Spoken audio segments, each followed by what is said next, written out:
포도나무 가지인 우리에 대해서도 설교를 했고, 이제 한 가지 남은 것은 포도원을 돌보시고 있는 농부가 되신 하나님에 관해서도 설교를 하려고 합니다. 오늘 본문 말씀에 예수님은 포도나무, 우리는 가지, 하나님은 농부다라고 말씀하셨습니다. 우리는 오늘 농부가 되신 하나님에 대해서 우리가 말씀을 나누고자 합니다. 사람은 그 사람을 어떻게 알 수 있는가? 그 사람의 삶 속에서 나타나는 열매를 통해서 알 수가 있죠. 예수님께서는 좋은 나무와 나쁜 나무를 구분하는 방법에 대해서 말씀을 하시면서 열매로 알리라, 그 열매를 보면 그 나무가 좋은 나무인지 못된 나무인지를 알 수 있다라고 말을 했습니다. 우리가 좋은 사람, 나쁜 사람을 어떻게 알 수가 있죠?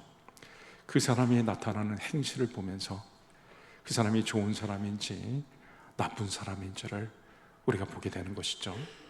우리가 훌륭한 그리스도인지 아니면 못된 그리스도인지 그것을 아는 것은 우리 삶 속에 나타나는 열매를 통해서, 우리 삶에 좋은 열매가, 아름다운 열매가 나타나면 우리는 훌륭한 크리스찬인 것이고, 우리가 좋지 못한 열매가 우리 삶 속에 나타난다 그러면 우리는 못난 크리스찬이 되고 말 것입니다.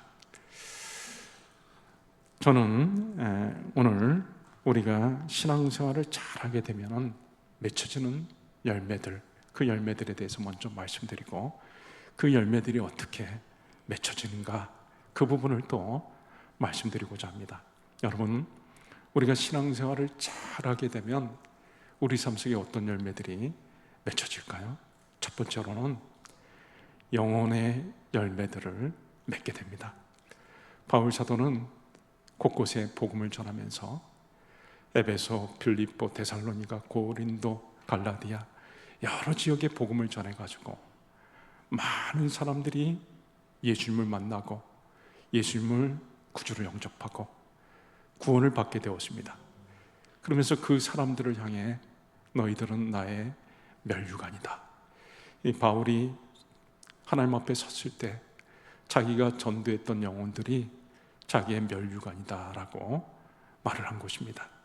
우리가 신앙생활을 잘하게 되면 우리는 생명 되신 예수 그리스도를 전하게 되고, 생명 되신 예수 그리스도를 전하는 것을 통해 우리 주변의 사람들이 예수님을 구주로 영접하게 되고 생명을 얻게 되는 거죠. 우리가 신앙생활을 잘하면 첫 번째로 많은 영혼들을 열매로 얻게 되는 것입니다. 또 그 다음에 우리가 신앙생활을 잘하면 우리는 거룩이라고 하는 열매를 맺게 됩니다. 하나님께서는 우리를 거룩한 백성으로 삼으셨습니다. 왕같은 제사장, 거룩한 나라로, 거룩한 백성으로 우리를 삼아주셨죠.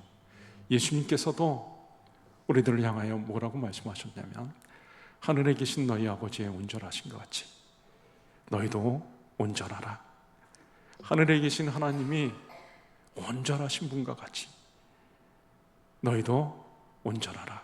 그러니까 우리의 삶 속에서 하나님과 같은 비슷한 거룩한 모습이 나타나야 된다는 것을 말씀을 한 것이죠. 우리가 하나님과 자꾸 교제하다 보면은 더러운 것들이 떨어져 나갑니다. 요한일서 1장 5절에서 6절 말씀을 보면 하나님은 빛이시라. 그에게는 어둠이 조금도 없다. 그리고 하나님과 사귐이 있다고 하면 우리가 빛이 되시는 하나님과 사귀게 되면 빛 가운데 살아가는 것이고, 그럼 자연스럽게 어두움에서부터 벗어나게 되는 것이죠. 우리가 자꾸 하나님과 교제하다 보면 우리의 더러운 것들, 어둠에 있었던 것들이 하나씩 떨어져 나가게 되는 것이고, 우리 삶 속에 거룩이라고 하는 하나님처럼 거룩한 그런 삶으로 나아가고 거룩의 열매가 맺혀지는 것입니다.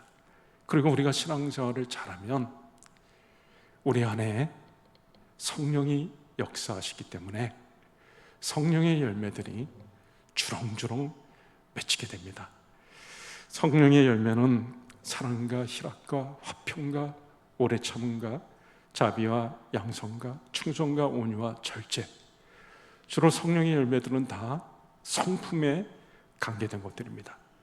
우리가 신앙생활을 잘하면 우리의 성품이 좋은 성품으로, 아름다운 성품으로 바뀌게 되는 것이죠. 신앙생활을 잘하면 다 아름다운 신앙의 성품의 소유자들이 되는 것입니다. 종로에 가면 우리 교단에 아주 초창기 교회라고 할 수 있는 승동교회가 있는데요, 그 교회 9대 9번째 담임 목사님이 김익두 목사님이라는 분인데요, 이분은 젊었을 때 아주 유명한 깡패였습니다. 주먹으로 이름을 날렸던 사람이었습니다. 근데 이분이 전도를 받아가지고 모든 것은 다 풀과 같다, 인생도 다 풀과 같다, 그 말에 너무 많은 영향을 받아가지고 그 다음에 예수를 믿게 되면서 성경을 무려 100독을 했습니다. 100독 이상을 한 거죠. 세례 받기 전에 이미 성경을 100독을 했습니다. 그리고 이분이 세례를 받고 그 다음에 예수를 믿고 나서 확실하게 삶이 변화되어졌는데, 자기의 과거 생활을 다 청산을 하고 하루는 그분이 사람들한테 부고장을 돌렸습니다. 김익두 죽었다, 김익두가 죽었다고 부고장을 돌린 거예요. 그러니까 그 사람들이 너무 기뻐하면서, 야, 깡패 김익두가 죽었구나, 이제 더 이상 괴로움 당하는 일이 없겠구나 하면서 막 좋아를 했습니다. 그런데 얼마 안 돼가지고 김익두가 막 거리를 돌아다니는 겁니다. 이렇게. 그러니까 사람들이, 뭐야, 저 죽었다고 부고장 돌렸는데. 그런데 부고장을 돌린 것은 이 김익두라는 분이, 과거의 김익두는 죽었다, 이제 예수님 안에서 새로운 김익두가 살 뿐이다 라는 의미로 부고장을 돌렸던 것입니다. 사람들이 정말 설마 이 사람이 정말 깡패였는데 변했을까? 어떤 사람이 그냥 구정물을 그냥 껴얹어가지고 머리에서부터 발끝까지 그냥 구정물이 뚝뚝 떨어지는데, 이 김익두라고 하는 분이 옷을 다 털고 나서 그리고 그분한테 얘기를 합니다. 내가 과거의 김익두라면 당신은 벌써 요절이 났을 것입니다. 당신은 내가 과거의 김익두가 아닌 것에 대해서 감사해야 합니다. 예수를 믿고 나서 확실히 변화가 이루어진 것이죠. 여러분, 이런 말이 있습니다. 저 사람 믿음은 참 좋은데 성격은 개 같다. 그런 말씀 혹시 들어본 적 있습니까? 저 사람 믿음은 참 좋은데 성깔은 개 같다. 여러분, 그 말이 맞는 말 같습니까? 틀린 말 같습니까?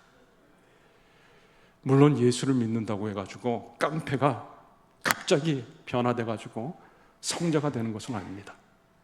그러나 예수를 믿고 나서 제대로 신앙생활을 하게 되면 성령이 그의 삶 속에 계속해서 역사하시기 때문에 그의 삶이 계속해서 변화가 돼가지고 아름다운 성품으로 바뀌어지는 거죠. 근데 예수를 오래 믿었는데도 불구하고 성품이 바뀌지 않았다. 이건 뭘 말하는 걸까요? 이 사람이 진정으로 성령이 역사하시는 사람인가? 정말 구원받은 사람인가? 구원받은 사람이면 성령께서 역사하시기 때문에, 성령이 역사하시면 아름다운 열매가 맺히게 되는데, 예수를 믿고 오래됐는데도 불구하고 성품이 변하지가 않았다. 여전히 문제가 많고, 그러는 진정한 변화가, 회심이 일어났다고 보기가 어려운 것입니다. 아니면 성령께서 역사하시는 것을 자꾸 막아버리고 성령을 근심케 하는 것이죠. 우리가 신앙생활을 잘하게 되면 성령이 계속해서 역사하시기 때문에 아름다운 성품의 사람으로 바뀌는 것입니다. 그리고 가장 큰 열매는 저와 여러분이 하나님 같은 사람, 예수님 같은 사람으로 바뀌게 되는 것입니다. 여러분, 자식들은요, 부모를 다 닮게 되어 있습니다. 생긴 거나 행동하는 거나 이런 모든 것들이 부모를 나타나게 되어 있습니다. 아주 못된 자식이 아니면 부모의 아름다운 성품을 다 담게 되어 있습니다. 우리가 하나님의 자녀면 우리는 자연스럽게 우리의 아버지가 되시는 하나님을 닮게 되어 있는 것입니다. 그래서 하나님과 같이 있다 보면 우리가 하나님처럼 진실한 사람이 되는 것입니다. 파트로 매주를 쓴다고 해도 정말 믿을 정도의 그런 사람들이 되는 것이죠. 그리고 한결같습니다. 하나님은 회전하는 그림자도 없다고 말씀하셨죠. 변함이 없고 한결같습니다. 우리가 하나님과 교제하고 하나님의 자녀로서 살면 우리도 하나님처럼 변함없는 사람, 한결같은 사람이 되는 것입니다. 그리고 하나님은 신실하시죠.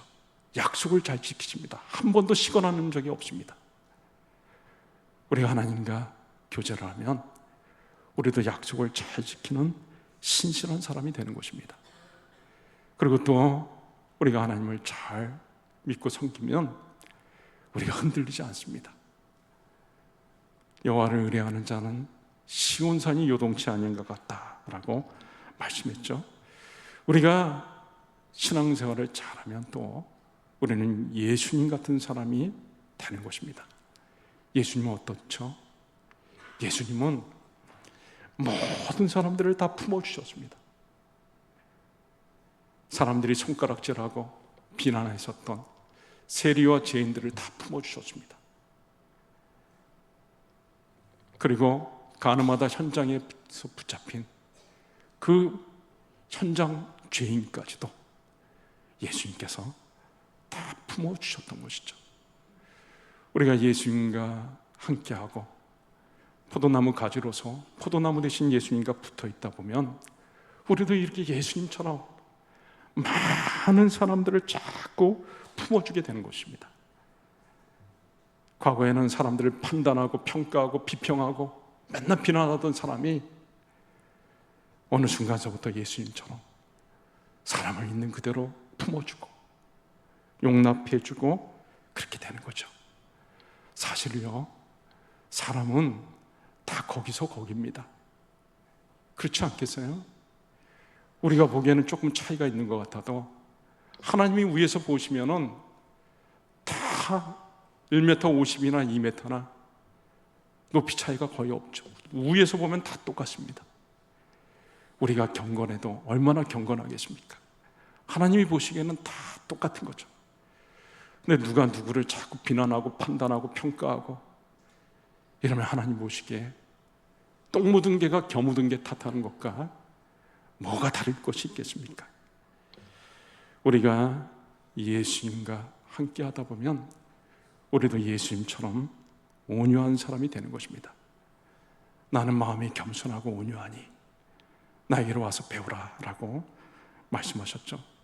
아주 빡빡하던 사람이 바늘로 찔러도 피 한 방울 나올 것 같지 않고 얼굴에 막 굳어있던 사람이 예수님을 잘 믿게 되면 부들부들 유들유들해져가지고 얼굴에 경직된 얼굴이 펴지고 미소가 생기고 웃음꽃이 피고 그리고 그 얼굴도 온화한 얼굴로 예수를 잘 믿으면 인상도 바뀌게 되는 것입니다.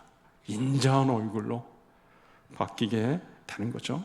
한마디로 얘기해서 예수님의 모습이 나타나는 것입니다. 예수님의 포스가 나타나는 것입니다.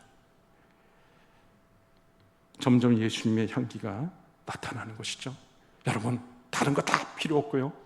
신앙생활을 잘하냐 못하냐 딱 한 가지로만 얘기하라 그러면 내가 얼마나 예수님을 닮았냐 그거 하나로도 다 규정이 되는 것입니다.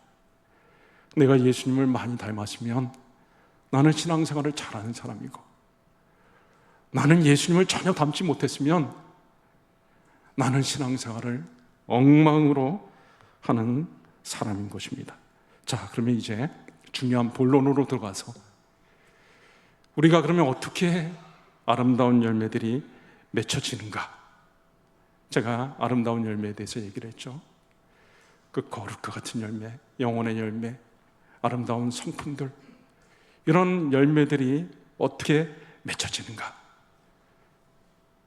여러분, 절대 저와 여러분의 힘으로 맺혀지는 것이 아닙니다. 우리가 열매를 많이 맺는 것은 우리 스스로의 노력으로 되지 않습니다. 4절, 오늘 읽은 4절에 이렇게 나와 있죠. 내 안에 거하라 나도 너희 안에 거하리라. 가지가 포도나무에 붙어있지 아니하면 스스로 열매를 맺을 수 없음 같이 너희도 내 안에 있지 아니하면 그리하리라. 스스로, 가지는 스스로 열매를 맺을 수 없다. 5절에도 나는 포도나무에 너희는 가지라. 그가 내 안에 내가 그 안에 거하면 사람이 열매를 많이 맺나니 나를 떠나서는 너희가 아무것도 할 수 없습니다. 우리 스스로의 힘으로는 아무것도 할 수 없다라고 말을 했습니다. 우리의 노력으로 되는 것이 아닙니다. 우리의 실력으로 되는 것이 아닙니다. 여러분, 저와 여러분이 아무리 죄를 짓지 않으려고 노력해도 우리는 죄성이 있기 때문에 죄를 다 짓게 되어 있습니다. 우리가 아름다운 열매를 맺는 것은 전적으로 하나님의 은혜로 되어지는 것입니다. 오늘 8절 말씀을 한번 보세요. 8절에 너희가 열매를 많이 맺으면 내 아버지께서 영광을 받으실 것이요 너희는 내 제자가 되리라. 일단은 하나님께서 우리가 많은 열매를 맺기를 원하십니다. 우리가 열매를 많이 맺으면 하나님이 영광을 받으셔요. 그리고 하나님이 우리가 열매 맺기를 원하시니까 적극적으로 우리를 위해서 일을 하십니다. 농부가 가만히 있지 않잖아요. 포도나무가 열매를 많이 맺을 수 있도록 농부는 계속해서 일을 합니다. 포도원을 잘 가꾸고 포도나무를 돌보고 가지를 잘 돌봐줘가지고 열매가 맺혀지게 하듯이 농부가 되신 하나님은 우리를 계속해서 돌봐주셔가지고 우리가 잘 되도록 열매를 많이 맺도록 그렇게 정성으로 돌보시는 것입니다. 우리 안에 계신 성령께서 계속해서 역사를 하는 거죠. 우리로 하여금 자꾸 예수님을 바라보게 하는 거죠. 믿음의 주에 온전케 하신 이신 예수를 바라보자. 우리가 이 세상 것들을 바라보다 보면 휩쓸려가지고 우리의 신앙도 잃어버리고 세상 가운데서 방황하다가 살 수밖에 없죠. 우리 안에 계신 성령께서 자꾸 우리 예수님을 바라보게 하고 예수님을 생각하게 하고 그런 거죠. 그리고 하나님께서는 우리에게 자비를 베풀어 주셔가지고요, 우리가 열매를 많이 맺을 수 있도록, 때로는 우리가 잘못한 것도 있고 죄도 짓고 하나님을 슬프시게 하는 것이 있는데도 불구하고 계속 우리를 기다려 주시고 용납하여 주시고 인내하여 주십니다. 자비를 베풀어 주시는 거죠. 그리고 우리가 열매를 많이 맺게 되는 것은 하나님이 신실하시기 때문에 그런 것입니다. 여러분, 하나님은 성실하신 분이십니다. 그래서 어떤 일을 시작하셨으면 그 일들이 계속해서 이루어질 때까지 하나님은 성실하심으로 그 일을 이루어 가시는 것입니다. 빌립보서 1장 6절 말씀을 보면 너희 안에 착한 일을 시작하신 이가 그리스도 예수의 날까지 이루실 줄을 우리는 확신하노라. 하나님께서는 우리 안에 착한 일을 하셨습니다. 그 착한 일이 뭐죠? 우리 안에 착한 일을 시작하셨는데 그 착한 일이 뭘까요? 우리가 하나님도 알지 못하고 예수님도 알지 못하고 내 마음의 욕심을 따라 이 세상 것들을 쫓아 살면서 가운데 살고 하나님을 슬프시게 하고 하나님께 진노를 받을 자로서 살다가 죽고 영원한 형벌을 당하는 것, 그것이 우리의 운명이었습니다. 하나님이 보시니까 차마 그걸 볼 수가 없어요. 그래서 내버려 둘 수가 없어가지고 하나님께서 계획을 세우셨습니다. 저 죽음 가운데 있는 영혼, 영원한 형벌 당할 저 영혼을 내가 구해야 되겠다.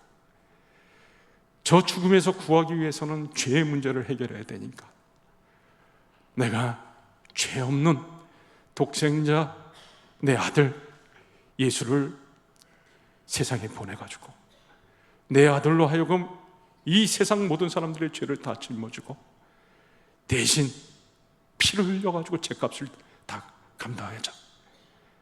그래서 저들이 죄에서 사함받고 이제는 내 사랑받는 자녀가 되게 하자.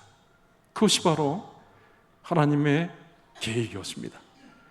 우리 속에 착한 일을 시작하셨다라고 하는 것은 하나님께서 우리를 구원하시기 위해서 그런 계획을 다 세우셨다라는 것을 말을 하고 있는 것이죠. 네, 잠깐 쉬는 시간 갖겠습니다. 저도 물도 마시고. 그래서 하나님께서 우리 안에 착한 일을 시작하셨습니다. 하나님은 성실하신 분이시기 때문에 시작하셨으면 그 일을 계속해서 부지런하게 이루어 가십니다. 그래서 우리를 구원하여 주시고, 구원하여 주신 것으로 끝난 것이 아니라 그 다음에 그 일을 이루기 위해서 우리에게 성령님을 보내주셔가지고 성령께서 우리 안에 거하시면서 계속해서 우리로 하여금 아름다운 열매를 맺도록 계속해서 그 일들을 이루어 가시는 겁니다. 여러분, 하나님은 절대로 우리가 열매를 많이 맺도록 성실하게 역사하시지 우리를 절대로 포기하지 아니하십니다. 우리는요, 포기를 잘합니다. 사람들을 향해서도 포기를 잘합니다. 한 번, 두 번 좋게 얘기를 하다가 그 사람이 말을 듣지 않으면 그 다음에는 말을 안 하게 돼요. 내가 저 사람 부모도 아닌데 왜 저 사람한테 저렇게 싫은 소리를 계속해야 되나? 부담스러워서 그 다음에 얘기를 안 합니다. 심지어 부모도 자식이 크면요, 머리가 크면 자식이 싫어하기 때문에 듣기 싫은 소리를 하지 않습니다. 포기하게 됩니다. 잘못된 걸 알면서도 더 이상 말을 하지 못하게 됩니다. 그런데 하나님은 우리를 향해서 절대 포기하지 않으십니다. 제가 예배를 시작하면서 읽었던 시편 16번 말씀, 다윗이 쓴 시편에 밤마다 나를 훈계하신 여호와를 송축할지라. 밤마다 하나님이 다윗을 훈계하셔가지고 다윗이 잘못된 길로 가지 않도록 하나님 앞에 올바른 모습으로 설 수 있도록 매일 밤마다 다윗을 훈계하셨습니다. 저는요, 하나님께서 얼마나 저를 사랑하시는가를 느끼는 것은 매일매일 그냥 계속해서 아침마다 말씀하시고 저녁마다 말씀하시고 내 잘못된 것들을 계속해서 끊임없이 말씀해 주시고, 부모도 그렇게 하지 못하죠. 부모도 포기하는데 하나님은 우리를 향해서 절대로 포기하지 아니하시고 우리가 계속해서 아름다운 열매를 맺을 수 있도록 거룩한 열매, 성령의 열매, 많은 영혼을 거두는 영혼의 열매를 맺도록 하루도 쉬지 아니하시고 우리를 권고하시고 때로는 책망하시고 때로는 때리시고 이 일들을 계속해서 하시는 것입니다. 게으르지 않게 하나님의 부지런하심 때문에 우리가 지금 우리 삶 속에 이 정도의 열매를 맺고 있는 것이죠. 이제 결론적으로 여러분, 우리가 아름다운 열매를 맺는 것은 우리의 힘으로, 우리의 능력으로, 우리의 실력으로 된 것이 아니라 전적으로 하나님의 은혜로 된 것입니다. 하나님의 사랑, 하나님의 자비, 하나님의 신실하심이 우리로 하여금 점점 아름다운 열매를 맺게 주시는 거죠. 우리가 늘 하나님의 은혜 가운데 거함으로 인해서 아름다운 열매들이 우리 삶 속에 많이 나타나고 그 열매를 통해서 하나님 앞에 영광을 올려드리는 저와 여러분들이 다 되실 수 있기를 주의 이름으로 축원합니다. 이 시간에 우리 말씀 붙잡고 같이 기도할 때 하나님은 농부시고 예수님은 포도나무고 우리는 포도나무 가지입니다. 우리 스스로는 절대로 열매를 맺을 수가 없습니다. 우리가 포도나무 대신 예수님께 붙어 있어야 되고 농부 대신 하나님의 은혜 가운데 거해야지만이 우리 삶 속에 아름다운 열매가 맺혀질 수가 있습니다. 하나님, 날마다 하나님의 은혜 가운데 거하는 저희들이 되게 하여 주시고 우리 예수님을 꼭 붙잡고 하루하루를 살아가는 저희들이 되게 하여 주셔서 우리 삶 속에 아름다운 열매들이 주렁주렁 맺히게 하여 주시옵소서. 우리 같이 기도하시겠습니다.